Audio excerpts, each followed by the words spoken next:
গরম যা পড়েছে না, আর রান্নাঘরে বেশিক্ষণ রান্না করতে ইচ্ছা করছে না।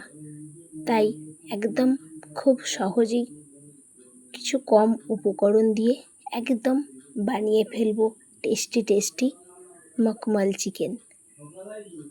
নমস্কার, আমি খিদের সাথী আপনাদের কাছে হাজির হয়ে গেছি খুব সহজেই একটা চিকেন রেসিপি নিয়ে।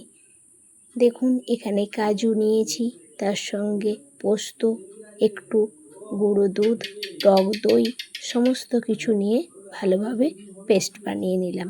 এদিকে কস্তুরি মেথি নিয়েছি, কস্তুরি মেথিটা একটু ড্রাই রোস্ট করে নেব, তাহলে একটু গুঁড়োতে সুবিধা হবে। আর এদিকে দেখুন চিকেন নিয়েছি, চিকেনের পিসটা আপনারা যে কোনো রকমই নিতে পারেন, তবে একটু ছোট নিলেই বেশি ভালো হয়।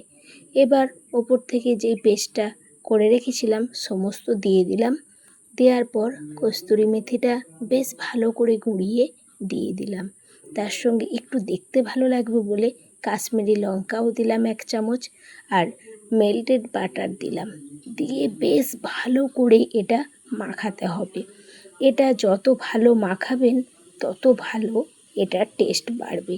এটা আপনাদের রান্নাঘরে গরম লাগলে টেবিলেও নিয়ে চলে আসতে পারেন, নিয়ে এসে সুন্দর করে পাখার তলায় বসে বসে মাখালেন।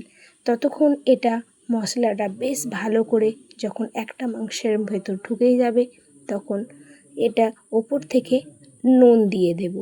আগে নুনটা দেবেন না, কেননা জল কেটে যাওয়ার চান্স থাকতে পারে, তাই নুনটা সবার শেষেই দিলাম। তারপর আবারও বেশ ভালো করে মাখিয়ে নিলাম। মাখিয়ে নিলেই একদম কাজ সারা। এবার আপনাদের শুধু একটাই কিছু করতে হবে, যেটা একটা টিফিন কৌটোর মধ্যে বা যে কোনো ঢাকা দেওয়া পাত্রের মধ্যে ঢেলে নিতে হবে, আর উপর থেকে সুন্দর করে সাজিয়ে দিতে হবে যতটা সুন্দর পারেন। এবার সমস্তটাই টিফিন কৌটোর মধ্যে দিয়ে দিচ্ছি। দিয়ে দেওয়ার পর এক্সট্রা করে আর জল দেবার প্রয়োজন হবে না, দই থেকেই সুন্দর একটা জল বেরিয়ে যাবে। এবার 3টে কাঁচা লঙ্কা চিড়ে নিয়েছিলাম, সাজিয়ে নিলাম। এবার দিয়েছি এখানে শুকনো লাল লঙ্কা, যেটা সেটা কাঁচি করে কেটে নিচ্ছি। এরকম মিহি করে কেটে নিতেও পারেন, বা যদি আপনাদের চিলি ফ্লেক্স থাকে সেটাও দিতে পারেন। আমি এখানে শুকনো লঙ্কাকে কুচিয়ে দিলাম। এবার স্টিম করে নিলেই একদম মলমল চিকেন রেডি। কি এটার জন্য কি রান্নাঘরে বেশিক্ষণ থাকতে হবে মনে হচ্ছে? একদমই না।